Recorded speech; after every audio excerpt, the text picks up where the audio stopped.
복음에는 이제 개인을 위한 게 있고 전체를 위한 게 하나님의 목적과 뜻이 같이 있는 거죠. 예를 들어 물고기 못 잡는 베드로, 하루 종일 밤새도록 수고했지만 소득이 없는 베드로에게 주님 찾아가시고, 예수 그리스도의 갈릴리 사역에 보면 그런 베드로에게 풍성한 물고기를 주시고, 베드로만이 아니라 각 지역에 각색 질병 걸린 자들이 예수께 나와 고침을 받더라 이렇게 돼 있어서, 인생의 모든 문제와 환란이 있는 자들, 갈릴리 호수에 바람과 파도와 풍랑이 있을 때 그리스도가 바람과 파도를 꾸짖어 주시고, 인생에다가 인생에 만날 수밖에 없는 바람과 파도가 있는데 주님이 미리 꾸짖어 놓으셨죠. 오늘 우리들의 인생에 우리한테 너무 심하게 하지 말라고 해놔서 믿음으로 이제 그 바람과 파도를 만나면 예수님이 꾸짖어 놓으신 것을 알 수가 있습니다. 근데 그 갈릴리에서의 사역은, 예수 그리스도의 사역은, 갈릴리의 사역은 고치시고 해결하시고 위로하시고 회복하시고 이런 사역이죠. 그런데 예수님께서 이 개인의 사역이 아니라 12제자를 마가복음 3장에 보면 선택하시고 6장에 보면 파송을 하시고 누가복음 9장에도 12제자와 70인의 사람들을 또 파송하시고, 주님께서는 개인이 아니라 공동체를 만드신 것을 알 수 있잖아요. 근데 이들은 또 이들만을 위한 게 아니고, 열둘은 열둘만을 위한 게 아니라 열둘은 예루살렘과 온 유대와 사마리아와 땅 끝까지 온 세계로 나아가는 거죠. 그래서 그리스도 예수님은 우주를 끌어다가 한 사람을 위해서 은혜를 베푸실 정도로 역사하시고, 그 한 사람을 통해서 우주를 보시고, 이렇게 두 차원으로 주님은 역사를 하시는 거예요. 예수님께서는 나 한 사람 그리스도인이 되게 하기 위하여 우주를 동원하셔요. 세계 모든 사람을 다 동원한다니까. 여러분 한 사람 예수님의 사람으로 부수시기 위해서, 조성하시기 위해서 우주를 동원하셔요. 모든 사람을 다 동원하셔요. 그 주위 사람들 막 미워하고 너무 그럴 필요도 없어요. 나 예수 믿게 하기 위해 저 사람을 동원하시구나 이렇게 생각하면 되는 거예요. 우리 자녀들도 그렇게 동원하시는구나 이렇게 생각하면 돼요. 우주를 동원하시고, 그 다음 나 한 사람을 통하여 우주를 돌리셔요. 나 한 사람을 통하여 우주를 섬기게 하셔요. 물고기 잡는 어부가 교회의 기초가 될 줄을 어떻게 우리가 알겠습니까? 그리고 그게 개인의 힘으로 되겠습니까? 안 되죠. 물고기 잡는 어부가 물고기 많이 잡아서, 예수님으로부터 물고기 많이 잡아서 예수 믿으면 물고기 많이 잡는구나 이렇게 생각해서 내가 세계적인 해운 회사를 세우거나, 아니면은 뭐 물고기 수출하는 유럽 각 지역으로 최고의 양질의 물고기를 잘 말려가지고 수출하는 그런 비즈니스맨이 되겠다, 그렇게 꿈꿀 수도 있었겠죠. 베드로가 그렇게 됐다면 베드로는 그 시대에 이름난 사람이 됐을지는 모르지만, 오늘 우리들은 베드로의 이름 기억하지 않겠죠.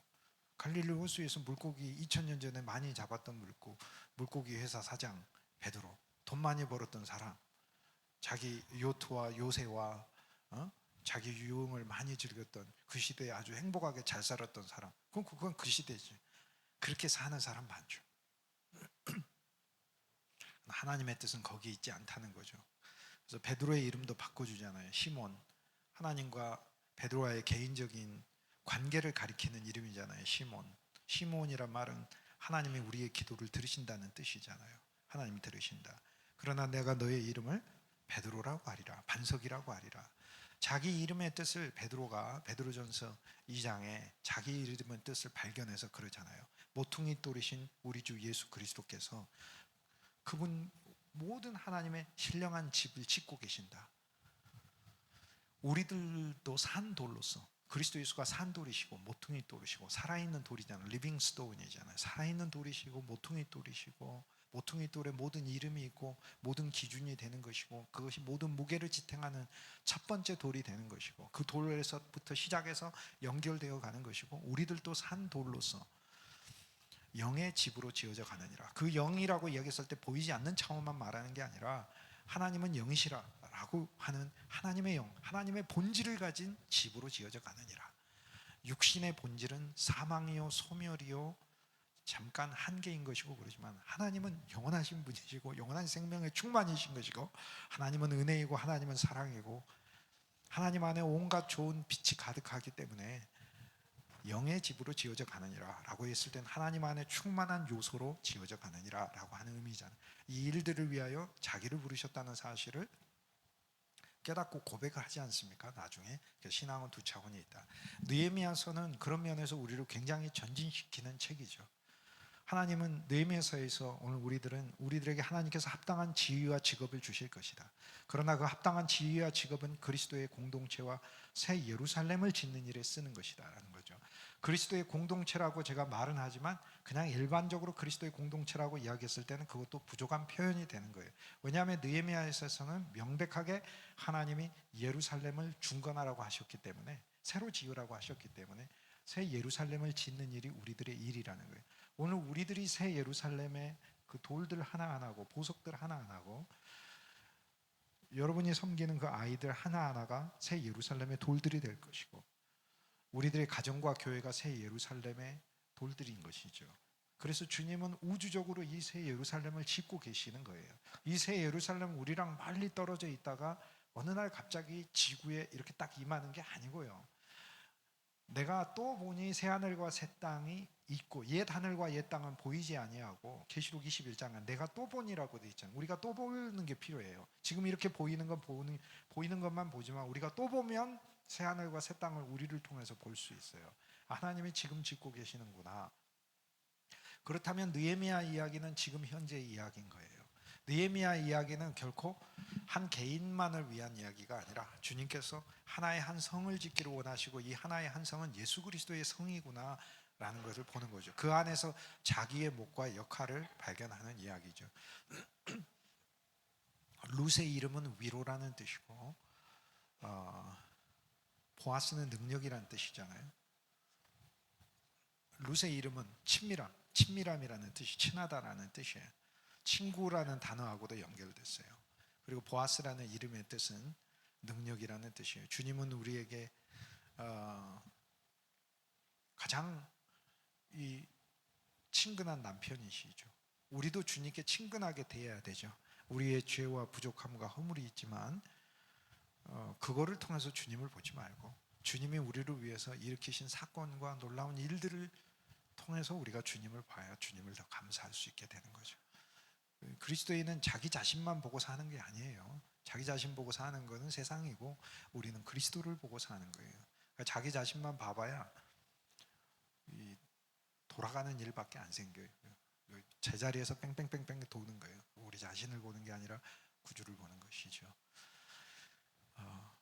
보아스는 친족일 뿐만 아니라 기업 물을 자라고 이야기를 합니다. 그런데 그 기업 물을 자라는 단어를 히브리어로 고엘이라고 그래요. 고엘이라고 그러는데, 기업 물을 자라고 하는 이 그 의미는 땅을 되찾게 해준다라는 의미로만 생각하면 안 되고요. 이게 전체적인 의미예요.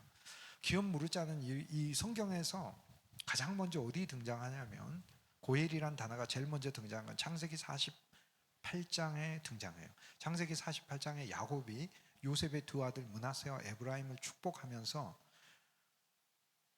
뭐라고 얘기하냐면, 나를 모든 악에서 건지신 하나님이 이 자녀들을 축복해 주시기를 원한다. 거기서 건지신이 있어요. 이 건지시다는 구약에 일반적으로 우리를 구원하셨다라는 야샤라고 하는, 예수님의 이름의 어근이 되는 야샤라고 하는 단어가 아니에요. 거긴 고엘이란 단어예요. 그런데 차이가 있어요. 예수님은 한 면에서 우리를 예수라는 이름 속에 들어있는 히브리어 동사 우리를 구원하다는 야샤, 우리를 구원하시는 구원이 있는데, 고엘이라고 하는 직책으로서 우리를 구원하시는 고엘의 구원이 있는 거예요. 이 구원은 두 면이에요. 야샤의 구원은 어떤 구원이냐면, 여러분 길 가다가 어떤 아이가 빠졌어요. 이제 건져내는 거야. 이게 야샤예요. 고엘은요, 그게 아니라 그 부모가 건져야 돼요. 그와 책임 있는 자는 반드시 그 일을 해야 돼요. 옆집 아이가 밥을 못 먹고 있어. 그럼 여러분이 도와줄 수는 있죠. 잠깐 동안. 그런데 만약 그 아이가 부모가 없다면 여러분이 계속 도와줄 수 있잖아요. 부모가 있다면 계속해서 내가 밥을 해주는 게 아니고, 좋은 이웃은 부모를 만나서 왜 애를 밥을 안 해주고 왜 애를 방기를 하느냐, 왜 애를 학대를 하느냐, 이렇게 말을 하는 거잖아요. 그래서 고엘의 구원은 직접적인 그 문제에 대해서 책임을 지는 사람이 건지는 것을 고엘이라고 불러요. 그러면 예수님이 우리를 구원하셨다 할 때 이 두 단어가 동시에 사용되거든요. 그러니까 한 면에서 예수님 우리 구원 안 하셔도 되는데 구원하신 거예요. 구원하실 이유가 뭐가 있어? 그냥 나는 지렁이요, 나는 먼지와 같은 존재요, 나는 잠깐 있다 사라지는 안개와 같은 존재이고, 나는 있어봐야 풀이요, 이게 영광을 가져봐야 들의 꽃과 같은 것인데, 내가 주님이 날 반드시 구원하셔야 되는 이유가 뭐가 있어? 그래, 주님이 나를 구원하신 그 야샤, 예수의 이름 안에 있는 그 야샤의 구원은, 구약 성경 진짜 많이 나오죠. 그 구원은 진짜 무가치한 존재를 하나님께서 건지신 것을 의미를 하는 거예요. 그 은혜의 절대성을 말하는 거죠. 은혜의 절대성. 그런데 예를 들어서 아들이 사고를 쳤어, 자녀가 사고를 쳤어, 부모가 그 일을 공놀이 하다가 옆집 유리창을 깼어, 어린아이가. 그럼 부모가 어떻게 해요? 너 오늘부터 알바해가지고 네가 갚아라, 그렇게 안 하잖아요. 아니, 고등학생은 대학생 정도 되면 그렇게 할 수도 있겠지만, 그래도 일단은 먼저 변상해주고 네가 돈을 나중에 내라, 이렇게는 얘기를 할 수 있는 거고. 하지만은 아주 어린 꼬맹이고 그러면 어떻게 하는 거죠? 그건 부모가 책임을 져야 돼요. 그게 바로 그 고엘인 거예요. 고엘. 그래서 고엘의 구원은 그 일에 대해 직접적인 책임을 가진 존재가 해야 되는 거예요. 나를 창조하셨기 때문에, 내가 타락했잖아요. 나의 타락은 나한테만 책임이 있는 게 아니라 하나님께도 책임이 있기 때문에, 그래서 그분이 우리를 구원하시고자 이 땅에 오셨고 우리를 위해서 죽으셨다는 거예요.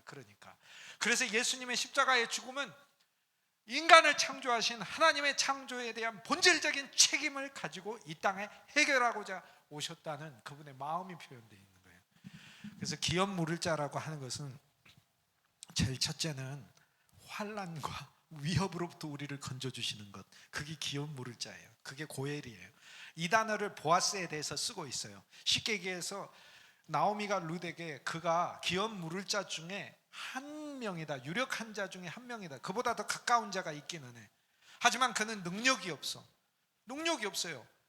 대신 갚아줄 경제적인 여유도 안 되고, 그 다음에 룻을 아내로 맞이해가지고 새로운 후손을 낳아야 되는 그런 능력도 되지도 않고, 환경도 그렇게 되지도 않고, 그런 마음도 없고.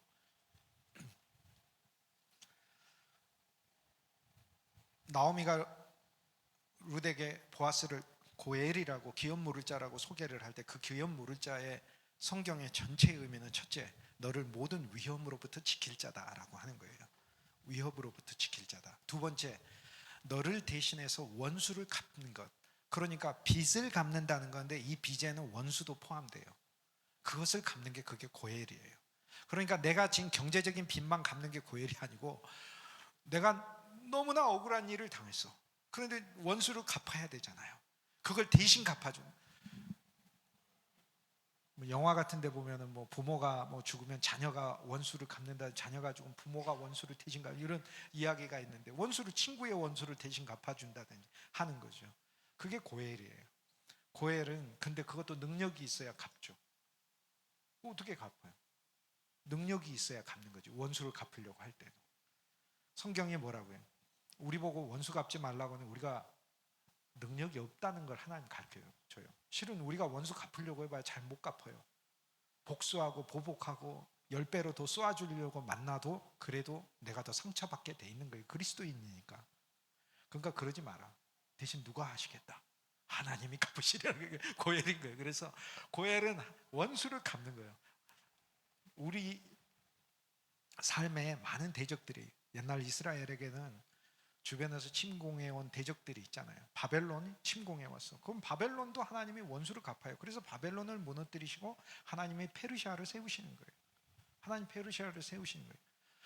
이스라엘 백성이 하나님의 뜻대로 살지 않으니까 바벨론이 침공해 오지만, 바벨론이 침공해 오는 것도 바벨론의 죄예요. 하나님이 봤을 땐 이스라엘도 죄고 바벨론도 죄예요. 둘 다 죄인이야. 이스라엘은 하나님을 안 믿고 우상을 섬기고 여호와를 버려버린 게 죄지만, 그래서 심판을 바벨론을 통해 하시지만, 바벨론이 이스라엘을 침공한 건 바벨론의 죄예요. 믿음의 사람들을 침공했으니까. 어쨌든 바벨론하고 이스라엘은 절대 같은 게 아니야. 하나님의 눈에는 이스라엘은 아브라함의 후손이요, 언약의 백성인 거예요. 육신의 언약도 위대한 언약이라고 하잖아요. 영광이 있다고 그러잖아요. 로마서 9장에 우리 조상들, 그들에게 언약이 있었고 영광이 있었어요. 그런데 돌에 속한 영광도, 고린도후서 3장에 보면 의인문에 속하고 돌에 속한 그 첫 십계명 돌판에다 새겼으니까 그곳에 속한 영광도 모세의 얼굴이 빛나가지고 보지 못할 정도로 그렇게 영광이 있었는데, 하물며 우리 주 예수 그리스도를 통해 구속함을 받은 새 이스라엘인 우리들에게는 얼마나 놀라운 영광이 부여됐겠는가라고 말을 하는 게 성경인 거예요. 비교할 수도 없는 것이에요. 모세하고 그리스도를 비교할 수가 없듯이, 보아스가 아무리 좋은 신랑이어도 그 보아스의 능력에 수백 배 수천 배로 확대돼서 그리스도가 우리한테 오신다는 거 아니에요. 그게 룻기가 보여주는 거죠. 그 고엘이라고 하는 건 원수를 대신 갚아주는, 우리 인생을 패배케 하는 죄 자체를 주님이 밟으셨고, 사탄을 밟으셨고, 환란을 밟으셨고, 바람과 파도와 풍랑을 질책해 놓으셨고, 그것이 우리를 삼켜도 주님이 우리를 건져내시고, 그리고 갚으시는 거예요. 주님께서 우리 인생에서 원수를 갚을 뿐만 아니라 죄가 성한 곳에, 환난과 고난이 넘치는 곳에 그분의 은혜는 더욱더 풍성할 수 있도록, 그분의 은혜는 더욱더 충만할 수 있도록 갚으시는 거예요. 그래서 결국에는 우리가 한 인생 살다가 주님 앞으로 가면서 주님 앞에 주의 은혜가 너무도 충만했습니다, 이걸 말할 수 있게 하는 거죠. 기업 물을 자에서 그 부분을 놓쳐요. 그냥 땅을 사주는 그런 게 아니에요. 기업 물을 자는 전체적인 역할을 다 수행해야 하는 거예요. 이게 바로 우리 주 예수 그리스도가 우리를 위하여서 기업 물을 자로 오셨다는 거예요. 주님께서는 그러면 우리하고 어떤 관계인가? 이게 에베소서 1장 4절에 창세전에 그리스도 예수 안에서 우리를 예정하셨다고 그러잖아요. 창세전에 예수 그리스도 안에서, 우리가 태어나기도 전도 아니고 이 세상이 만들어지기도 전에 그리스도 예수 안에서 나와 여러분을 예정하셔서, 그래서 나를 위해서 죽으시고 나를 구속하셨다는 거예요. 왜냐하면 그분은 창세전에 나를 향하신 그분의 계획을 세워두셨다는 거예요. 나를 그분의 신부로 삼고자 하시는 계획을 미리 갖고 계시고, 그래서 내 인생에 일어나는 모든 불행에 대하여 죽으신 죽음을 그분이 우리에게 보여주셨죠. 십자가의 죽음은 우리 죄만이 아니에요. 죄로부터 저주가 낳고 사망이 낳고 죄의 자손들이 너무나 많아요. 불행과 저주와 흑암과 모든 어그러짐과 인생의 모든 불운들이 죄로부터 다 나왔잖아요. 그리스도가 십자가에서 죽으심으로 그것에 대해 죄를 지었으니, 이 한 어린아이가 그리스도를 만난다는 사건은 놀라운 거예요. 친구가 없는 인생에 진짜 우주적인 친구가 생기는 것이고, 구원자가 없는 인생에 우주적인 구원자가 생기는 것이고, 그 인생을 하나님의 품에 들어가서도 영원한 새 예루살렘의 영광의 보석으로서 빛나게 하시는 존재가 되게 하는 것이고, 그와 함께하고 그를 돌보는 한 구주를 소개시켜주는 것이고, 그에게 영원히 사랑하는 한 신랑을 소개시켜주는 일인데, 이게 얼마나 놀랍고 위대한 일입니까? 그리스도의 복음을 증거하고 전하는 일 자체가 조그만 어린아이에게, 이 어린아이가 어떻게 세상을 살아가? 그러나 우리 주 예수 그리스도가 그에게 함께 있다면 상상할 수도 없는 것이죠. 우주하고 바꾸겠어요? 우리 주 예수 그리스도 그분을, 그리고 그분의 모든 것은 우리를 위해서 다 쓰시는데, 만세전에 우리의 고엘이 되시기로 정하셨다는 것, 자기 인생을 정하셨고, 그분도 자기 인생을 그렇게 정했고, 우리도 그분 안에서 그렇게 정해졌다는 거죠. 고엘은 원수를 갚고, 환난에서 건지는 거, 원수를 갚고, 세 번째 고엘은 땅을 되사주는 겁니다. 땅을 되사. 이스라엘 백성들은 전부 다 하나님이 주신 땅이 있어요. 자기 몫의 땅이 있어요. 그 땅에서 소출을 반드시 내야 되는 거예요.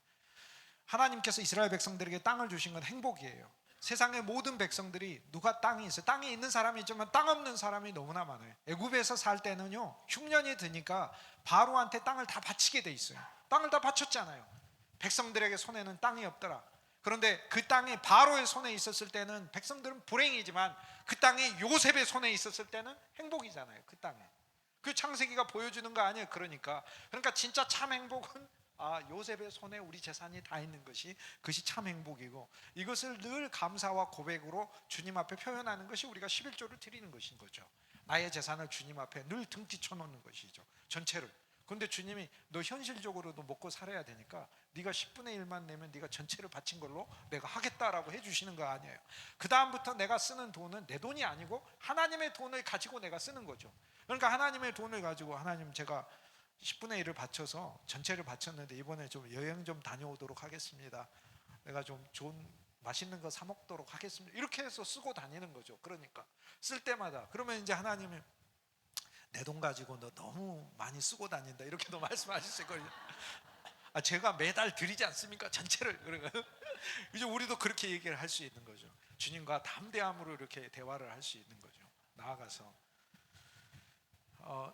그러나 이스라엘 백성들 하나님이 이렇게 아브라함의 후손들을 세워서 약속의 땅을 주었을 때는 그 가나안 백성들을 멸하고 가나안 땅을 이스라엘 땅으로 만든다는 거 아니에요. 가나안 땅이 가나안 땅으로 있는 건 비극이잖아요. 가나안 족속, 헷 족속, 기르가스, 뭐 아모리 족속, 그 온갖 여부스 족속, 죄악으로 충만한 족속들은 교만하고 좌절하고 절망하고 공포 가운데 있고, 그리고 사리와 적개심과 무정함이 가득한 로마서 1장의 20가지의 죄의 특질들을 가진 그 종족들이 바로 가나안 족은 그들의 땅이 되지 않고, 그게 우리 인생 아니에요? 그리스도 없이 그게 아니에요? 그리스도 없이 내 인생은 좌절이고 그리스도 없이 내 인생은 절망이고, 그 내 인생 아니에요? 그게 예수 그리스도 때문에 내 인생이 행복하고 즐겁고 감사하고 기쁜 것이지. 그리스도 없으면 가나안 땅이죠. 그러나 이스라엘 땅이 되게 하겠다, 하나님의 왕자의 땅이 되게 하겠다, 하나님의 목적을 위한 땅이 되게 하겠다. 그런데 그 땅이 하나님이 아니라 다 가져서 자기 땅에 있는 거잖아요. 자기 땅에 있으니 얼마나 감사해요. 어떤 사람은 고원지대에 양치기에 좋은 땅을 얻었을 테고, 어떤 사람은 구릉지대에 과수농사를 하기에 좋은 땅을 얻었을 테고, 어떤 사람은 푸른 초원, 풀도 많이 나는 곳에서 소를 키우기에 목축하기에 좋은 그런 땅을 얻었을 테고, 어떤 사람은 나무가 많은 곳을 받아서 나무를 패가지고 나무를 가지고 집기도 만들고 사람들에게 판매도 하고 연료로도 사용하는 그런 땅을 얻었을 테고, 어떤 사람은 사람들이 많이 왕래하는 곳에, 그곳에 비록 초원도 없고 그렇고 그러지만 그곳에 사람들이 많이 다니면서 교통의 요직이기 때문에 그곳에서 상업하고 물건을 팔고 장사하는 그런 땅을 하나님이 주셨을 때, 다 각자 먹고 살게 하기 위해서 하나님께서 이스라엘 백성에 땅을 주셨다고 얘기하잖아요. 이게 얼마나 감사해요. 이것은 우리 주 예수 그리스도 안에서 직업 없는 인생이 그리스도를 만나면 직업을 주님이 주시고, 기술 없는 인생인 그리스도 예수를 만나면 주님이 기술 주시고 지혜 주시고, 누구든지 지혜가 모자라거든 후히 주시는 하나님께 구하라. 하나님께서 후히 주시고 반드시 그 몫을 주신다는 거잖아요.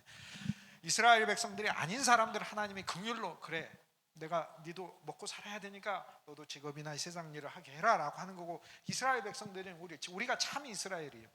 로마서 2장 가장 마지막 기절에 보면 28절 29절에 보면 외면적 유대인이 유대인이 아니고 이면적 내면적 유대인이 참 유대인이라, 우리가 진짜 유대인이라, 예수 그리스도의 피로 구속함을 받은 우리가, 그분의 생명을 가진 우리가 진짜 참 유대인이라. 예수 그리스도가 우리 안에 내주하고 계시기 때문에 인생의 실제인 그리스도를 소유한 이가 참 유대인이라. 오늘 우리들의 삶에 있어서 주님이 반드시 몫을 주신다고 하잖아요. 그러므로 한 어린아이들이 주님께 얻어지는 것은 그 인생에 하나님께서 변치 않는 몫을 주시는 것이잖아요. 몫을. 그런데 인생이라는 게 하나님의 뜻이 있지만 오늘 우리들의 삶에서는 그거 팔아먹어버린다. 믿음의 가정에서 태어나서 믿음의 몫을 부모로부터 받았어. 그러나 팔아먹어버려. 팔아먹어버린 자녀들이 얼마나 많아요. 그리고 세상을 헤매다가 나중에 다시 하나님 그러나 부르셔요. 주님 앞으로 돌아오는 거예요. 오늘 우리들도 마찬가지. 모든 일이 형통하고 잘 되고 그럴 때는 주님 앞에 감사와 찬송이 나오지만, 조그마한 어려움과 위험이 오면은 눈물이 나오면서 어느 사이에 주님이 나한테 기업으로 주셨던 이 믿음을 팔아먹어버리는 거예요. 믿음이 없어지는. 그러나 이걸 되사주잖아요. 고엘의 일도 우리들이 하는 것이죠. 사람들에게 하나님을 향한 믿음을 다시 되사게 하는 거죠. 믿음을 되사는 거죠. 이스라엘 백성들이 각자 하나님으로부터 땅을 받았다는 것은 외적으로도 풍성하고 기쁜 것이고, 그것을 통해서 하나님이 우리를 진짜 풍성하게 돌보신다는 걸 알 수 있는 거고. 느헤미야로 넘어가야 될 것 같아요. 고엘에서 제일 중요한 것은 그 다음에, 그 고엘은 자손을 낳는 겁니다. 자손을 낳는 거예요. 이게 룻의 비전이에요. 그런데 자손을 낳는 것에서 여기서 하나 알아야 될 게 있어요. 저 태어났을 때 우리 어머니가 저보고 아들 낳으라고 그러더라고요. 아들 낳으래요. 그러나 저는 저 같은 아들이 태어나는 게 너무 싫었어요. 나는 나를 미워했거든. 나는 나를 미워했어요. 그리고 나도 불효자인데 내가 아들 낳으면 우리 아들한테 불효받을 것 같더라고. 그래서 아들 낳지 않게 해달라는 마음이 많이 있었어요. 감사하게도 하나님께서는 그 기도를 들어주셔서 딸만 둘 낳게 해주셨어요. 딸들이 얼마나 효자인지 몰라. 딸이 효자야. 진짜 효녀예요, 효녀. 딸들이 다 챙기고 그래요. 너무 감사해. 아들 없는 거. 이 세상 아들이 있는 분들은 얼마나 인생에 고난이 많은, 하나님께서 연단시키시려고 아들을 주신 거야. 아들하고 씨름하는 어머니처럼 어리석은 어머니가 없어요. 근데 베들레헴에 예수님 탄생하셨을 때 헤롯이 베들레헴의 아기들을 죽였잖아요. 그때 어머니들이 울었잖아요. 어머니들이 울었잖아요. 라마에서 애고가는 소리가 들리니 이는 저들에게 아들이 없습니다. 그 말씀이 응하여졌도다라고 얘기하잖아요. 그 말씀이 응하여져 저들에게 아들이 없습니다. 울었잖아요. 베들레헴에 있는 여인들이 아들을 잃어서 울은 것은 세상의 어머니가 아들을 잃어서 울은 거하고 목적이 좀 틀려요. 세상의 어머니는 아들을 잃어서 슬픈 거예요. 그러나 베들레헴의 어머니들은 베들레헴에서 아기를 낳는 이유는 다윗과 같은 아들이 태어나기를 바라는 거예요. 메시아가 태어나든지 아니면 메시아를 돕는 선지자가 태어나기를 바라는 마음으로 아들을 낳는 거예요. 그런데 그 아들이 태어나서 잘 자라지 못하고 잘못돼도 마음이 아픈데 낳자마자 살해를 당해버렸어. 그러니까 이것은 이중으로 아픈 거예요. 세상 사람은 이름을 지어줄 때 우리 자신이 성공하라고 이름을 지어주지만 이스라엘 백성들은 이름을 지을 때 여호와 하나님께서, 느헤미야 여호와께서 위로하신다. 자기 이름은 인생이 하나님의 사역을 나타내주는 인생이 돼야 하는 거예요. 그래서 이름이 그렇게 더 지어지는 거예요. 이스라엘 백성들이 아들을 낳고자, 자손을 낳고자 했던 것은 하나님의 일꾼이 되게 하는 소망, 그 하나님의 소망을 성취하기 위한 것이었어요. 룻이 세상 편하게 살려면 그냥 결혼 안 하고 혼자서 능력 있는 여성이 되면 세상 혼자 편하게 살 수도 있어요. 그러나 베들레헴으로 가고자 했다는 거기에서부터 만세전에 선택하신 하나님의 뜻이 룻에게 소망으로 주어졌다는 걸 가리켜요. 기왕의 모압 여인인 내가 조상 롯으로부터 이렇게 왔는데 모압의 피를 가지고 있지만 나에게서 태어나는 자녀들은 하나님의 일꾼으로서 하나님의 목적을 위해 쓰임받는 자손들이 나왔으면 좋겠다. 그런데 그걸 통해서는 하나님의 앞으로 우리 주 예수 그리스도를 낳게 하시잖아요. 이 원대한 비전이 있는 여인이었어요. 그래서 기업 물을 자는 하나님의 일꾼을 낳아주는 게 기업을 물을 자가 되는 거예요. 여러분의 자녀들이 있잖아요. 나도 자녀가 있고 이 자녀를 낳아서 이 자녀들이 좋은 직업 갖고 또 우리가 영적인 자녀들이 있잖아요. 그 자녀들이 주 예수를 믿어서 이 세상에서 좋은 소망을 가지고 좋은 직업을 갖고 하나님께 영광이 되는 것, 그것만으로 충분치 않죠. 그들이 진짜 하나님의 일꾼으로, 그건 꼭 목사가 되고 뭐 하고 그런 게 아니라 생활의 모든 면에서 하나님의 선교를 감당하는 것, 생활의 모든 면에서 복음의 증언자가 되는 것, 생활의 삶의 모든 면에서 주님을 의뢰하고 신뢰하고 믿음의 증거자가 되는 것, 살아계신 하나님이 있어서 어떤 어려움과 역경이 있어도 우리는 주님을 신뢰하는 백성이라는 것을 보여주는 삶, 그리고 하나님의 왕국의 유용한 삶, 그것이 바로 룻이 가졌던 소망이었어요. 그런 자손을 낳는 것. 그 비전을 실현시켜주는 자가 그게 고엘인 거예요. 그래서 고엘은 땅만이 아닙니다. 이 전체를 다 얘기하는 거예요. 근데 우리 주 예수 그리스도가 이게 고엘이라고 하는 거예요. 그리스도 예수의 사역.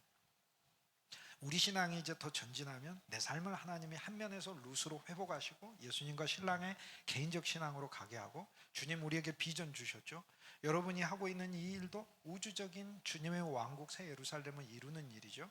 그래서 느헤미야서를 우리가 보게 되는 거예요. 그런데 느헤미야서는 바벨론에 의해서 이제 이스라엘 백성들이 끌려갔다가 하나님이 세계사를 바꾸시죠. 그래서 페르시아 제국이 등장하죠. 고레스 왕이 첫 번째 황제잖아요. 포고령을 내렸어. 그래서 바벨론의 느부갓네살도 유명하고 고레스도 유명해요. 세계사에서. 그런데 둘 다 유명한데 한 명은 다 진짜 유명해. 그런데 한 명은 어떻게 그렇게 하나님께 무익할 수 있느냐를 보여준, 꼭 무익한 건 또 아니었던 것 같아요. 그러니까 총체적으로 보면 하나님의 지혜가 빛나요. 그러니까 그 자신은 무익했지만 하나님은 그 일조차를 통해서도 하나님의 역사를 이뤄가니까 결국에 뭐 다니엘을 인정해주고 다니엘을 이렇게 키워주고 한 것도 느부갓네살이고, 그렇기 때문에 그런 관점에서 이렇게 보자면 느부갓네살 같은 사람도 하나님께서 사용하셨다 이렇게 얘기할 수는 있죠. 하지만 성경에 보여주는 건 어떤 제국은 이스라엘 백성에게 큰 고통이 되었고 어떤 제국은 하나님의 역사로 하나님께서 당신의 왕국을 이루어 가시고 그 왕국의 핵심인 예루살렘, 그 예루살렘은 또 성전을 위한 것이고 성전은 그리스도와 예수와의 나의 가장 밀접한 신앙인데 이 신앙이 하나의 도성으로 있어야 된다는 것은 내가 그리스도와 함께 살고 있는 나 개인의 신앙만이 아니라 공동의 신앙인 거고 이건 그리스도인들의 조직인 것이고 가정인 것이고 교회인 것이고 단체인 것이고 우주적인 하나님의 교회인 것이고 이 예루살렘을 통해서 우리 주 예수 그리스도가 죽으시고 부활하시고 그 복음이 온 세계에 퍼지듯이 그래서 주님께서 예루살렘과 온 유대와 사마리아 땅끝이라고 하시면서 시작을 예루살렘으로 말씀하셨듯이 부활 안에서 새로운 성령 안에서 가지는 그 소망이 느헤미야서에서 발견된다는 거예요. 그러면 나의 신앙생활이라는 것은 룻기에서 동시에 한 면에서 나의 삶을 보살피신 하나님 발견하지만 느헤미야서에서는 하나님은 나의 사역을 통해 하나님의 왕국이 보수되는 것을 원하시는구나. 이제 룻기에서는 우리가 이스라엘 왕국을 재건하시기 위하여 한 가정과 인생을 회복하시고 이걸 통해 이스라엘 전체로 회복하는 걸 보지만 느헤미야서에 오게 되면 하나님께서 이스라엘 왕국을 통해서 세계 전체를 관장하고 계시는 것을 보게 되는 거죠. 비전이 그만큼 넓어지는 거죠. 나에서 단체로. 그 다음에 한 이스라엘 국가, 한 예루살렘 도성만이 아니라 예루살렘 도성을 중건하기 위하여 페르시아 왕들을 동원하고 페르시아의 자원들을 동원하시는 하나님을 보잖아요. 그곳에서 하나님이 길러냈던 지도자들이 예루살렘에도 돌아와 예루살렘 일꾼이 되게 하는 걸 보여주시잖아요. 세계 만방의 유수한 기업들과 좋은 기술들과 지식들을 가지는 그 사람들을 여러분이 돌보고 있는데 이 아이들이 바로 그들이 일하는 그들의 페르시아에서 그들의 헬라 제국에서 그들의 바벨론 제국에서 오늘 하나님의 새 예루살렘인 우리 주 예수 그리스도의 도성 안으로 모두 다 돌아오는 하나님을 위해서 일하는 일꾼들이 되게 하는 것을 보여주잖아요. 그래서 스룹바벨도 돌아온 것이고 에스라도 돌아온 것이고 느헤미야도 돌아온 것이고 이거를 3차 귀환이라고 보시는 이렇게 돌아오는 그것을 보여주잖아요. 오늘 우리들이 하는 모든 일들은 결국에는 우리가 세상에서 술관원장으로 일하지만 결국에 우리는 진짜 그리스도의 술인 예수 그리스도의 참 포도주, 생명의 포도주, 놀라운 그리스도의 보혈 그리고 그 기쁨을 많은 사람들에게 제공하는 술관원으로 일하는 자인데 이 일들을 하면서 동시에 이 일들의 진짜 실제적인 목적은 하나님의 도성을 짓는 일이다. 그는 그리스도 예수 안에서의 서로 놀라운 예수 그리스도의 생명의 교제를 가리키는 것이죠. 야, 나는 새 예루살렘을 짓는 일을 하고 있구나 라는 것을 봐야 된다는 거죠. 이게 얼마나 놀라워요. 느헤미야에 가게 되면 주님이 우리를 국제적으로 올리십니다. 얼마나 감사해요. 이스라엘을 예루살렘을 세우기 위하여 페르시아 왕들을 동원하신다는 것을 보여주는 거죠. 페르시아 첫 번째 고레스는 마음을 바꿔서 야 돌아가라. 이기적 동기가 있었을 수도 있겠죠. 야, 이 백성들을 계속 괴롭혀서 탈취하느니 돌아가서 일하게 하고 세금 받자. 그게 차라리 나은 거죠. 포로로 가둬두는 것보다 일꾼으로 해가지고 일하게 하고 또 자유롭게 자치 구역을 설정을 해서 발전하게 하고 그 다음 세금만 걷어오면 되는 거 아니에요. 총독 세워서. 이게 고레스가 가졌던 생각이죠. 그리고 각자 자기 믿고 싶은 대로 믿어라. 거기 돌아가서 성전도 짓고 싶으면 지어라. 하나님의 세계사를 돌리셔서 우리 주 예수 그리스도를 낳게 하시는구나. 그분의 왕국을 펼치시는구나. 이걸 보여주는 거죠. 고레스가 죽고 나서 캄비세스가 왕이 되고 그 다음 다리우스라는 사람이 왕이 되는데 초등학생한테는 다리우스는 유명한 사람이에요. 왜냐하면 그 그리스하고 전쟁을 벌였기 때문에 그래요. 마라톤 평원에서 전투가 벌어진 거기에서 유래된 게 마라톤 경기잖아요. 그리스가 이기고 페이디페데스라는 사람이 승전보를 그리스 아테네에 전하기 위해서 마라톤 평원에서부터 42.195를 뛰어가지고 우리가 이겼습니다 라고 이야기를 하고 그 자리에서 숨을 거뒀잖아요. 그리고 그걸 기념하기 위해서 올림픽에서 마라톤 경기가 가장 파이널로 마지막으로 열리는 거죠. 바로 그 전쟁의 당사자 페르시아 제국. 페르시아 제국은 세계에서 최초로 세계 경제를 활성화시킨 제국이에요. 그 전에는 세계 경제를 활성화시킨 게 아니라 세계 황폐, 세계 파괴를 활성화시킨 거예요. 바벨론 제국은 가는 곳마다 다 부쉈고 아시리아 제국은 소금을 다 뿌려서 작물도 못 자라게 하고 손발도 땡깡땡깡 잘랐으니까. 그러니까 아시리아가 보는 건 항상 부정적인 거예요. 저놈들 키워놔봐야 우리한테 대적할 테니까 미리 손발 잘라, 이렇게 되는 거. 바벨론도 마찬가지고, 바벨론도 다 손발 잘라버렸잖아요.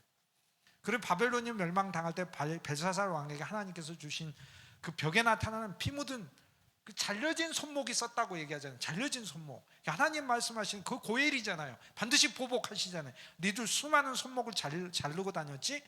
이제 니들의 손목이 잘릴 때야.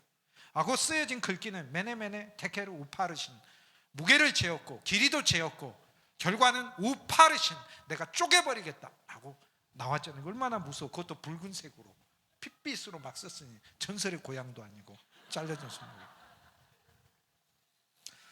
그 이전의 제국은 이제 세계를 파괴하는데 아주 놀라웠는데, 페르시아는 세계 경제를 일으키는데 활성화된 제국이에요. 페르시아 제국은. 그 페르시아가 처음으로 금융 경제, 화폐 경제를 도입을 합니다. 각 나라마다 돈이라는 게 없었어요. 돈은 금이었어. 그냥 금 주든지 아니면 은 주듯이 이렇게 하는 거였어요. 아니면 물물 교환, 닭 100마리 내라, 뭐 이런 식이었어요. 그런데 페르시아는 금과 은을 단위로 쪼개가지고 이거를 채굴하게 하고, 거기에다가 왕의 문장을 넣게 하고, 이거를 발행하는 주조청, 예를 들면 뭐 사대라든지 사르디스, 사대라든지 이런 곳에 주화, 화폐를 주조하는 것을 놔두고, 이것이 바로 제국에 통용되게 했어요. 오늘날 우리가 전 세계의 제국들이 준 영향 아래서 우리는 살잖아요. 그래서 오늘날 우리는 화폐 경제 속에서 살잖아요. 우리가 사실 엄밀히 보세요. 돈이 종이 쪼가리지. 그러나 그거 하나에 죽고 살고 하는 거 아니에요. 이렇게 화폐 경제를 통해서 세계를 묶어내는 거예요. 그런데 그 돈들의 통용을 통해서 하나님이 지어내는 것은 무엇이에요? 예루살렘이다 라는 걸 보여주시는 거예요. 그 돈들의 통용을 통해서 제국을 돌려서 보여주시는 것이 예루살렘이다. 유대인이 페르시아에서 술관원장이 됐다는 건 유대 말로 하면 자랑스러운 건 아닙니다. 그렇지 않습니까? 거기 보면은 왕이여 만세수를 하십시오.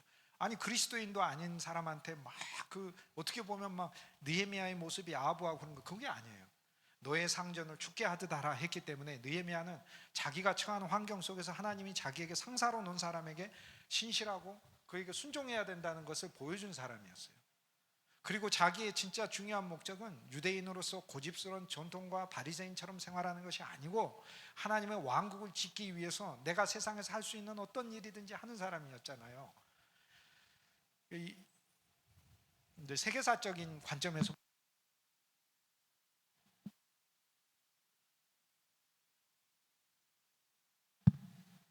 페르시아 제국의 확장이라는 것을 통해서 하나님께서는 이 온 세계가 결국에는 하나님의 도성을 짓기를 원하는데 동원되고 있다라는 것을 보여주는 거죠. 그래서 우리는 느헤미야를 읽으면서 야, 하나님의 역사는 놀랍구나. 세계를 동원하는구나. 왕들도 동원되는구나. 고레스, 캄비세스, 그 다음에 왕이 이제 다리우스예요. 다리우스는 유명한 왕입니다. 그리스하고 전투를, 헬라 제국이 아니고 헬라 왕국들과, 그때는 헬라가 제국이 아니고 알렉산더가 등장해서 헬라가 제국이 되니까, 알렉산더가 등장하기 지금 약 100년 전 일이니까, 예수님 탄생하시기 400년 전 일이라 느헤미야는 굉장히 그 예수님 시대하고 가까운 거다, 이렇게 얘기를 할 수 있는 거죠. 그러니까 그 시대 때 다리우스가 죽고 나서 그 다음 아들이 아하수에르입니다. 크세르크세스입니다. 크세르크세스인데 크세르라는 말이 흑세르잖아요. 흑세르를 히브리인들은 아흐세르라고 번역하고 우리말에는 아흐수에로라고 적어졌어요. 그래서 아흐수에로라는 이름은 크세르라는 이름이에요. 크세르크세스. 영어로는 저르적스라고 해서 이름이 좀 어렵지만 크세르크세스 그러면 이름은 쉬워요. 그런데 우리말 성경에 흑세르라는 이름이 아하수에로라고 돼 있다고 해요. 아하수에로는 에스더의 남편인 거죠. 그래서 에스더의 남편이면서 유대인이 이제 그 위기에서 이제 구원받게 되고, 에스더의 신앙을 통해서 유대인이 위치를 점하게 되고, 아하수에로의 아들이 아르타크세르크세스니까, 아르타가 아들이란 말이죠. 아르타가 아닥이라는 말로 줄여져요. 아닥사스다. 사스가 크세르크세스라는 단어를 합친 거죠. 아닥사스다. 그래서 느헤미야 시대 때는 페르시아 제국의 초기인 거예요. 느헤미야 시대는 그냥 444 이렇게 생각하면 되겠어요. 444년, BC 444년 때다. 그때부터 12년 어간으로 와서 사역을 했습니다. 느헤미야서 1장에서 12장까지 보면 느헤미야의 모든 관심은 예루살렘을 세우는 거예요. 자, 우리가 전도하는 것도 하나님의 도성을 세우는 걸로 생각하고 해야 된다는 거예요. 내가 생활하는 것도 하나님의 도성을 세우기 위한 관점으로 생활해야 된다. 내가 직업을 가지고 일하는 것도 하나님의 새 예루살렘을 세우기 위한 관점으로 일해야 된다. 이게 느헤미야가 보여주는 거예요. 그래서 룻기하고 또 다른 신앙의 면을 보여줘요. 근데 어떤 면에서 전진해 있지만 룻기를 무시할 수는 없어요. 왜냐하면 인간이 고통과 비극 속에 있을 때는 그처럼 절망스러운 게 없으니까, 거기서 건진받는 게 중요하니까. 그런데 주님은 우리를 거기서 두시지 않는다는 거예요. 느헤미야서를 보면서 우리는 더 큰 비전을 가져요. 그래서 아무리 작은 사람이라도 작게 보시면 안 되는 거죠. 작게 보면 안 되는 거죠. 천재가 아닌 사람이 없고 하나님이 쓰지 않는 사람이 없다는 시각으로 우리는 볼 필요가 있어요. 그리스도인 중에서 하나님이 쓰지 않는 사람은 없어. 그 너무 감사하고 하나님을 찬송할 수 있는 요소가 되는 거죠. 어느 교회마다 하나님이 일꾼 세워두시고 어느 조직에는 하나님께서 귀한 하나님의 사람들을 세워두셔서 그 일들을 수행해 가시는 거죠. 느헤미야가 이제 귀환을 하는데 느헤미야 귀환은 3차 귀환이라고 합니다. 이스라엘 백성들이 처음에 돌아가라고 했죠. 고레스가 돌아가라고 했을 때 그때 수룹바벨이 돌아와요. 제루이라는 말은 나온다는 뜻이고 바벨은 바벨론을 뜻해요. 바벨에서 나왔다예요. 이 바벨이란 단어는 바벨탑의 바벨과 똑같은 단어예요. 그러니까 그 혼란과 인간의 이기심과 자기 목적만을 위해서 사는 세상이 바벨이잖아요. 바벨론이잖아요. 거기서 하나님은 우리를 내보냈다는 거예요. 그 그리스도인의 1차로 구원받음이 나오는 거예요. 신앙의 한 목적은 우리가 세상에서 건진받는 거예요. 세상 사고와 사조대로 사는 게 아니다. 이게 수룹바벨 구원을 받은 거죠. 에스라의 그 다음에 귀환이 있죠. 에스라의 귀환은 하나님 말씀으로의 귀환이에요. 자기 지식과 자기 생각과 자기 관념과 이 세상이 주는 가치관 속에서 사는 게 아니라 하나님의 말씀, 하나님 말씀은 생명이요, 하나님 말씀은 영이요, 하나님 말씀은 생명의 물이요, 하나님 말씀은 생명의 양식이요, 하나님의 말씀은 예수 그리스도의 본질 자체이기 때문에 에스라의 개혁은 말씀의 개혁이거든요. 새로운 율법, 에스라가 옛 율법을 이스라엘 백성들에 이야기하고, 옛 율법은 그리스도를 인도하는 초등학교 교사이기 때문에 율법의 모든 총체적인 결론과 목적은 우리 주 예수 그리스도이므로 오늘 우리들은 그리스도 예수가 우리의 참 율법이신 거예요. 예수님이 나의 모든 말과 행위를 주 예수의 이름으로 하는 것이 우리의 율법인 것이죠. 주 예수의 이름을 부르고 주 예수의 이름을 누리고 주 예수의 이름을 찬송하는 게 그게 바로 우리 율법인 것이죠. 어떤 일이든지 주 예수의 이름을 적용하면 고린도 후서 1장 12절 말씀처럼 하나님의 약속은 율법 아래서는 예가 있고 아니오가 있지만 하나님의 약속은 예수 그리스도 안에서는 언제나 예가 되느니라 되는 거예요. 아무리 부정적인 것도 주 예수의 이름을 적용하면 예가 된다고 하잖아요. 마라도 그리스도를 적용하면 단물이 된다고 얘기를 하잖아요. 그게 얼마나 놀라운 복음의 능력을 우리가 소유했어요. 에스라의 개혁으로 와야 된다는 오늘날의 모든 한국 교회와 그리고 여러분이 하는 사역 자체가 하나님 말씀으로 돌아가야 된다는 것을 보여주는 개혁이고, 느헤미야의 귀환은 무엇을 위한 거냐면 이것이 각자 쪼개져서 자기 생각하고 싶은 대로 하나님 말씀 이해하고 그렇게 해서 자기 고집대로 신앙생활 하는 것이 아니라 우리는 산속에 정자와 암자를 짓고 그곳에서 자기 믿고 싶은 대로 자기 영성을 가꾸는 자가 아니라 모든 그리스도인들이 합력하고 그리스도 안에서 아름다운 한 새 예루살렘을 짓는다는 것은 선교를 해도 네트워크로 함께 연합하여 선교를 하고 교제를 해도 함께 그리스도인들이 교파와 생각과 사상을 초월해서 그리스도 안에서 하나가 되는 걸 주님이 원하시는 것이고, 그 관점에서 사역하는 게 이게 하나님의 예루살렘을 짓는다는 거잖아요. 그리고 예루살렘은 복음의 전진기지고 센터이기 때문에 나의 모든 삶이 예수 그리스도, 이곳은 선교기지로 사용이 되지 않습니까? 그리스도 예수의 복음을 증거하는 선교기지로 나의 모든 생각과 사역이 모아져야 된다는 게 바로 이게 새 예루살렘을 위한 관점의 신앙이죠. 교회 생활을 하면서도 나 혼자 개인의 신앙이 아니라 교회를 섬기고 이 가운데 있는 모든 성도들을 복되게 하고 이들에게 내가 어떻게 하나님의 사람으로서 나 자신이 하나의 문이 돼서 나를 통해서 사람들이 교회 안으로 들어올 수 있는 좋은 문이 될 수 있을까? 자기 자신을 그리스도 안에서 보수해 나가는 것, 이것이 바로 느헤미야가 우리에게 보여주는 메시지인 거죠. 그래서 느헤미야는 이제 글로벌한 관점도 보여주고 근데 내가잖아요. 제가 말씀드렸잖아요. 진짜 철저히 개인에 대한 이야기가 나오는데 개인주의적이지 않습니다. 그 개인이 하나님을 위해서 얼마나 공동체적인 신앙이 되고, 단순히 공동체가 아니라 그 공동체도 새 예루살렘의 비전을 가져야 되고, 그 새 예루살렘의 비전은 자기 공동체만을 위한 것이 아니라 우주적인 우리 주 예수 그리스도의 복음의 왕국을 위한 것이, 이것이 바로 새 예루살렘이다라는 거죠. 느헤미야가 그래서 모든 일들로부터 예루살렘으로 돌아오는 것인데, 이것은 이제 우리가 모든 직업을 그만두고 이 일을 해야 된다는 풀타임 전임 사역만을 의미한다는 뜻이 아니고, 모든 성도들이 어떤 일을 하든지 간에 최종적인 관심은 그리스도의 도성을 짓는 일이다라는 것에 있어야 된다는 것을 말하고, 돌아와가지고 한 일이 12문을 중건을 해요. 엄밀히 이야기하면 이제 성전은 수룹바벨이 지었고 성전만 있어요. 그리고 사람들이 살고 있어요. 그런데 성벽과 성문을 짓습니다. 근데 성문이 한 개가 아니라 12문을 지어요. 여러분, 문 12개 지으면 안 되죠. 세상 말로 하면 12곳에서 침공하면 어떡할 겁니까? 그래서 웬만해서는 문을 하나나 둘만을 내고, 그 문을 굉장히 강력한 문을 만들어서 놓고요, 외적이 오면은 위에서 공격할 수 2중, 3중, 4중으로 이렇게 짓습니다. 12문을 짓습니다. 생각과 관점이 달라요. 무슨 생각이에요? 만방, 세계 만국의 백성들이 이곳으로 오라는 거예요.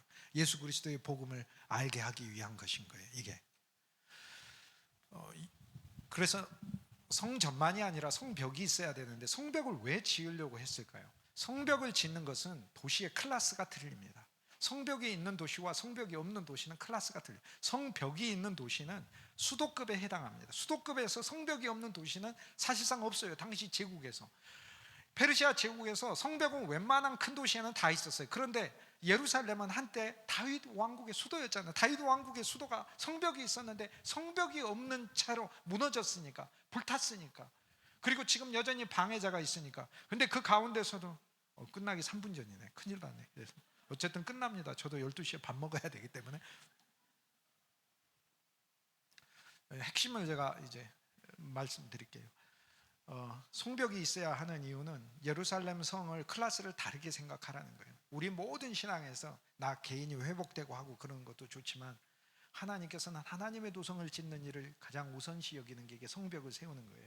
예루살렘 성의 클래스가 틀려져요. 두 번째, 예루살렘 성이 어쨌든 간에 주변에 도적들이 들끓고 그러니까 성벽이 있어서 잘 막아내야 돼요. 하지만 폐쇄성으로만 가지 않아요. 12개의 문을 내므로써 세계 만방의 백성들이 6월절에 와서 하나님께, 이방인들도, 이방인 개종자들이 많은 거 알잖아요. 예수님 사역하실 때도 보면은 그때 로마 사람들도 헬라 사람들도 그리스도에게 왔던 것을 보고, 사도행전에 보면 고넬료 같은 사람은 여호와를 경외하는 사람이라고 나오잖아요. 그래서 이방인조차도 예루살렘 성전에 이방인의 뜰이 있었듯이 세계 만방의 백성들이 하나님께 와야 한다는, 그래서 이게 예루살렘을 중건하고자 했던 거죠. 성벽을 짓고자 했던 또 다른 목적은, 성벽은 방어가 아니라 사람들이 성벽 안에 살고 있어요. 성벽은 하나의 거주지예요. 사람들의 거주지를 확장시키는 거예요. 히스기야가 성벽을 크게 넓혔습니다. 여호사밧도 성벽을 크게 넓혔습니다. 그래서 여호사밧 성벽 때도 넓혀지고 히스기야 때도 성벽이 보수되고, 그러나 그거는 바벨론 포로 이전이지만, 지금은 바벨론 포로기를 거치고 나서 신앙이 다시 회복돼야 되는 것을 보니까 리빌드잖아요. 다시 짓는 거잖아요. 그래서 오늘날 우리는 느헤미야를 통해서 우리 신앙을 총체적으로 다시 짓고 한국교회와 세계교회의 신앙이 다시 지어야 되는데, 그 목표와 비전을 하나님이 느헤미야서에서 우리에게 보여주고 계시는 거죠.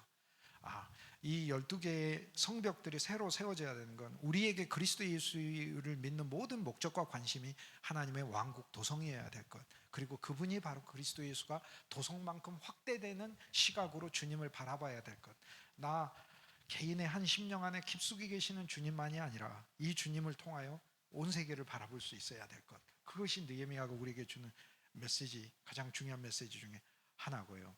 그 다음에 성벽이 있는 것은 그들의 거주지이고 외적으로부터 침공하는 것이고, 그 다음에 성벽 자체가 도성을 멋있게 하는 것입니다. 그리고 성벽은 하나의 구분점입니다. 즉 하나님의 도성이 다른 곳으로부터 구분되어 있다는, 하나님의 거룩성을 나타내는 표시예요.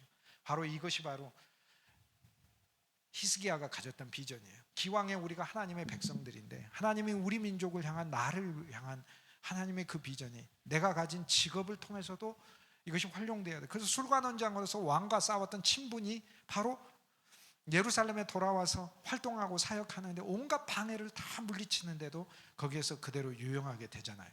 느헤미야서에 보면 12개의 성문을 준수를 하는데 옛문, 어문,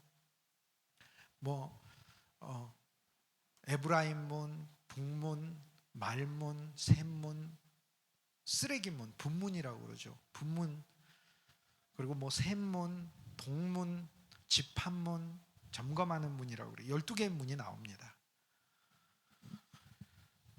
근데 이 12개의 문들을 하나하나 해나가는데 12개의 문은 옛 문이니까 옛 것을 중수하는 거죠. 아브라함과 이삭과 야곱의 신앙을 중수하는 거고, 어부문, 물고기 문이니까 주님의 신앙으로 새롭게 나아가는 거, 영적인 조경들이 있어요. 하나하나가요. 양문을 준수해야 되고, 시작은 양문부터 시작을 해요. 그래서 3장에서부터 7장까지는 문을 재건하는 거고요. 그 이후에는 재건된 문 위에서 이제 재건된 성 안에서 살기 위해서 우리들이 하나님 앞에서 어떻게 더 나아가야 돼. 이방 아내들을 버리자. 외적인 것만 말하는 게 아니라 보이는 건 잠깐이니까 보이지 않는 영원함의 말씀인 거죠. 우리가 아내로 삼았던 거 그거 버리자. 지식을 아내로 삼고 세상 재물을 아내로 삼고 전통을 아내로 삼았던 거 버리자. 우상을 아내로 삼았던 거 버리자.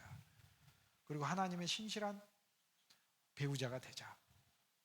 그리고 하나님 율법에 충실하자. 오늘 우리에게 준 율법은 사랑의 율법이요 그리스도 예수의 말씀이니까 그것에 충실하자. 12문을 중수하는 이야기가 느헤미야 전반부. 느헤미야 중반부는 12문을 중수해서 넓어진, 즉 위상이 틀려진 그 성 안에서 사는 그리스도인에게 합당한 변화, 합당한 갱신들을 말하고 있어요. 개혁 이러는데 갱신들을 말하고 있습니다. 느헤미야서 중반. 그리고 오늘 우리들의 신앙이 비전도 갖고 나 개인이 아니라 하나님의 새 예루살렘 우리 주 예수 그리스도의 우주적 도성을 위한, 즉 성교적 인간이 되고 복음적 인간이 되고 전도하는 활동의 인간이 되는데, 이거 개인적인 차원만이 아니라 그리스도 안에서 큰 비전과 틀을 가지고 계획 안에서 서로 합력하면서 주님 가라는 걸 보여주고 각자에게 맡겨진 몫이 있다는 걸 보여주고, 그렇게 해서 하는 사역들이 12개의 문을 다 중수하는 것인데, 12개의 문이 가진 의미들이 있죠. 골짜기의 문을 통해서 그 골짜기를 거치면서 환란의 골짜기 속에서 우리를 강력하게 하고, 쓰레기 문을 통하여 하나님과 우리 옛것을 다 버리게 하고 예루살렘 성에서 나오는 쓰레기들을 다 처리하는 거. 이건 중요한 문이죠. 어떤 사람은 쓰레기 같은 인생이 될 수 있지만 오늘 우리들은 쓰레기 같은 인생이 되면 안 되고 쓰레기를 처리해 주는 인생이 돼야 되겠죠. 그건 진짜 귀한 인생이죠. 사람들의 쓰레기를 처리해 주는 문이 돼야 되겠죠.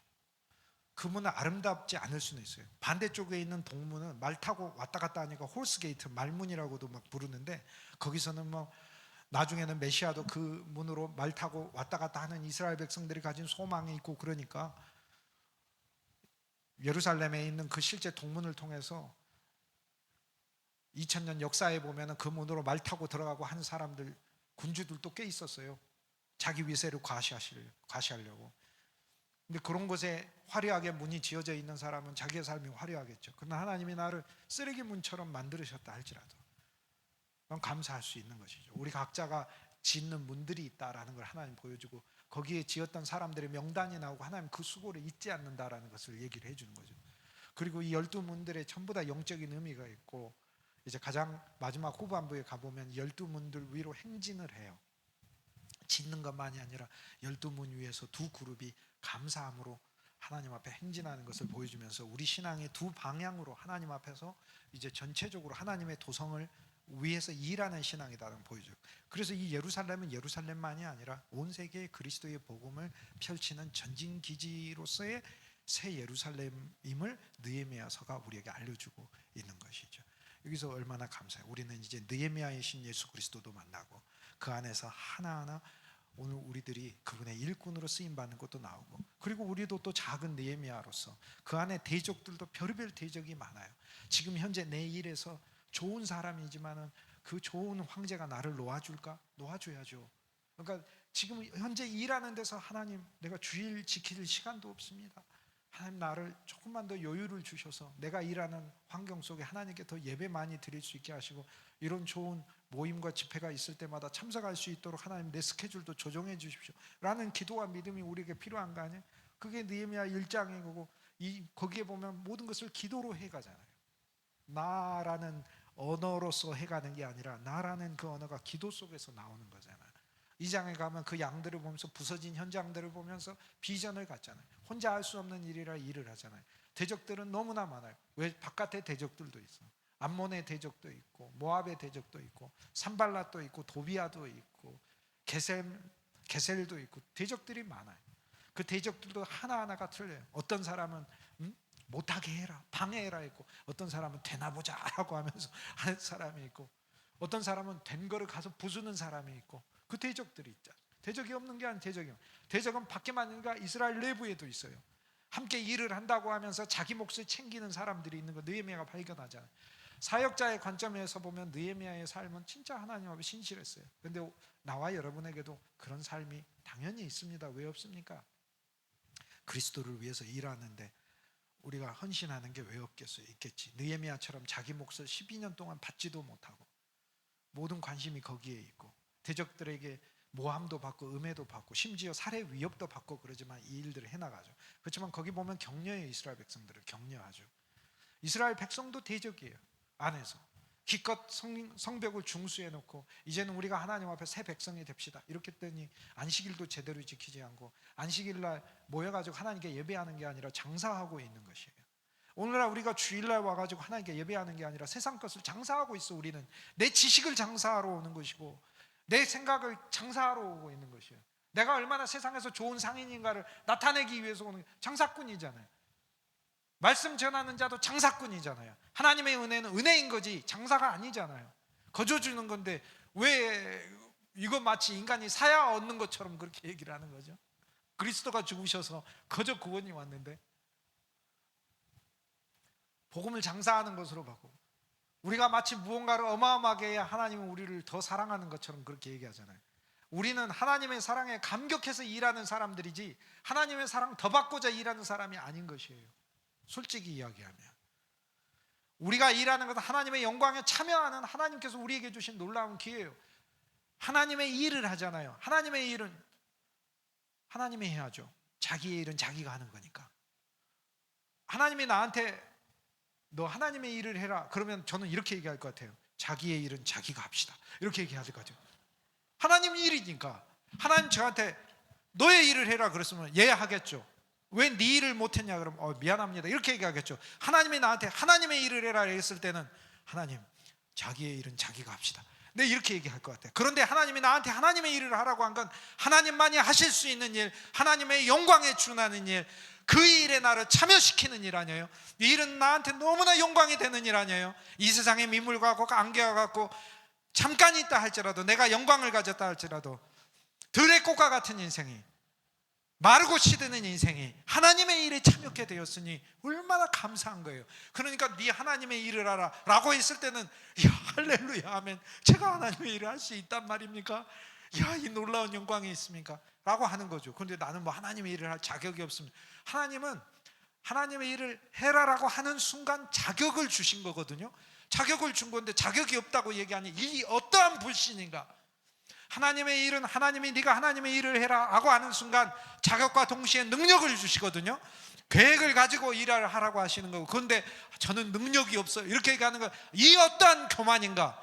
자기가 어떻게 하나님의 일을 한다는 거야. 하나님의 일은 하나님이 하나님의 능력으로 행하시는 일이고 나를 통해서 그 능력을 나타내겠다고 하시는 건데, 그러니까 한 면에서 주님 저는 너무 부족한데요 이렇게 하는 것도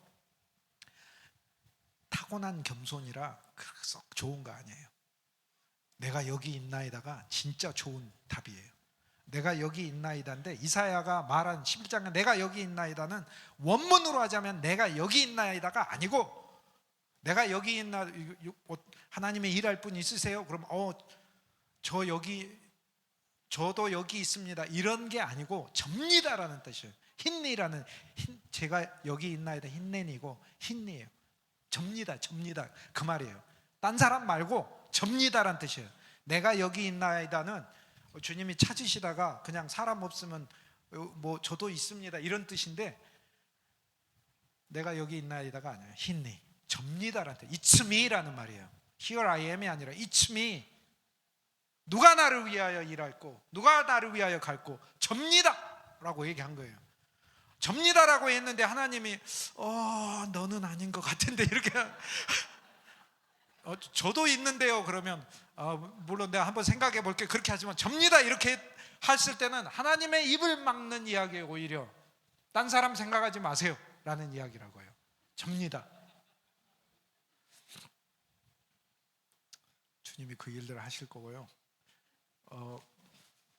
이런저런 말씀들 여러분과 나누게 돼서 진심으로 기쁘게 생각하고, 여러분들의 이 모습을 보니까 저는 이제 역시 또 이런저런 일들을 하면서도 제 마음이 주님 앞에 해이해지고, 또 그리스도의 복음을 원초적으로 원색적으로 또 주님이 기뻐하시는 모습과 헌신 안에서 해야 되는데 라고 생각은 있었는데, 막상 또 이렇게 하시는 여러분들을 보니까 복음 안에서 큰 위로와 소망을 저 역시 받습니다. 그리고 주님 안에서 나도 더 열심히 주의 일을 향해서 내 마음을 새롭게 해야 되겠구나, 또 주님이 나를 그렇게 쓰임받게 하시면 좋겠다 라고 하는 그런 소망을 가지고 옵니다. 여러분 하시는 귀한 일 다시 한번 격려드리고 칭찬드리고 싶고, 또 이 귀한 협회를 하나님께서 특별하게 복 주셔서 더 풍성하게 하셔서 우리 한국교회를 제사장 나라를 세우셨는데, 그 하나님께서 세우신 그 뜻이 나와 여러분에 대해 더 많이 드러났으면 좋겠습니다.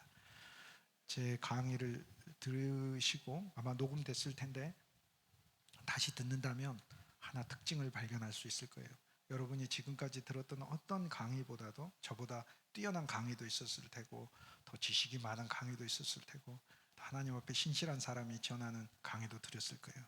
그러나 그리스도라는 말이 들어간 횟수의 강의는 제 강의보다도 이처럼 많이 등장하는 강의를 듣지는 못하셨을 거라고 전 100% 확신해요. 제가 이 말씀 드리는 이유는 뭐냐면, 우리는 우리 자신을 전하는 자가 아니라는 거예요. 예수 그리스도를 전하는 자지. 아이들에게 복음을 전한다고 할 때도 그 복음의 중심 내용은 주님이니까, 이 한 인생이 성공하기 위해서도 구주를 알아야 하는 것이고, 구주를 알아서 룻과 같은 회복이 있고, 회복만이 아니라 느헤미야와 같은 우주적으로 지구적으로 하나님의 일꾼으로 쓰임받는다는 비전 아래서 이 일들을 수행하면 좋겠습니다. 기도하시겠습니다. 주 예수님 감사합니다. 빛과 생명이 되어주셔서 감사합니다.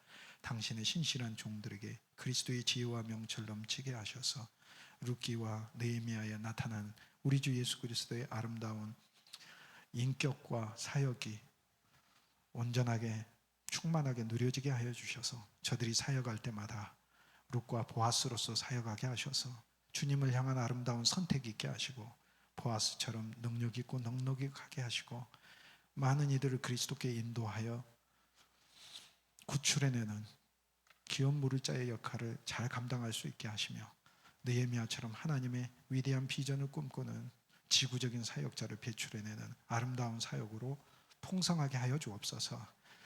귀한 종들의 가정도 주께서 축복하시고, 일터도 특별한 복을 주시고, 자녀들에게도 하나님 부으시는 만복이 넘치게 하시고, 섬기는 귀한 어린 영혼들에게도 주님이 그들에게 베푸시는 주님의 은혜가 무한하여 우리 하나님 언제나 감사와 찬송 속에서 섬길 수 있는 귀한 사역되게 하여 주옵소서. 이 귀한 협회도 주님께서 특별히 복 주시고 더 발전하게 하시고 더 왕성하게 하셔서 한국교회와 세계 선교를 견인하는 가장 대표적인 주님이 기뻐하시는 기관되게 하여 주옵소서. 주 예수 그리스도 놀라우신 이름으로 감사하고 축복하고 기도합니다. 감사합니다. 감사합니다. 예. 감사합니다. 우리 잠깐 영상 한번 보겠습니다.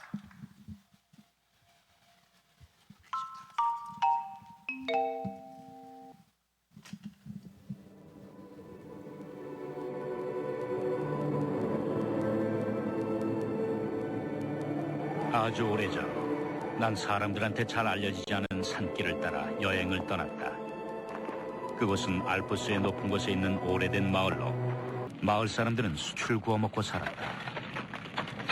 모두 가난했다. 그때 저 멀리서 뭔가가 눈에 들어왔다. 양치기였다. 그 양치기의 이름은 엘제아르 부피에였다. 지난 3년간 그는 이 아무도 살지 않는 땅에 나무를 심어왔다고 했다. 10만 그루를 심었다고 했다. 그 10만 그루 중에서 2만 그루가 싹을 틔웠다. 하지만 그 2만 그루 중 절반은 다람쥐에게 갉혀 먹히거나 프로방스 특유의 환경 때문에 잃게 될 거라고 했다. 난 옛날엔 황무지였던 그곳을 다시 찾아 나섰다. 모든 것이 변해 있었다.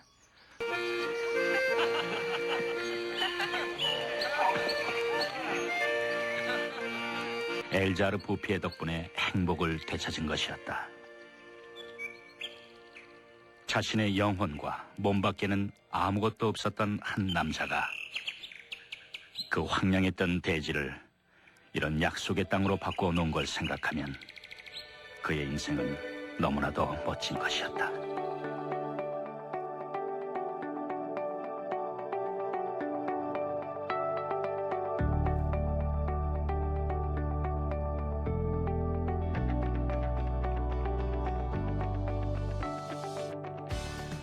For I knew of no one at that time who was leading small children to Christ.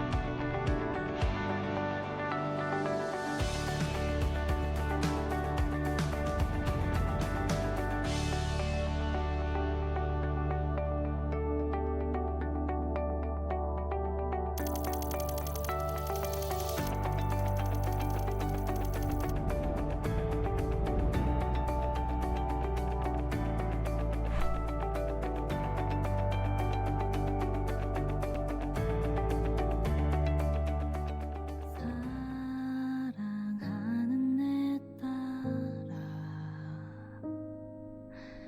너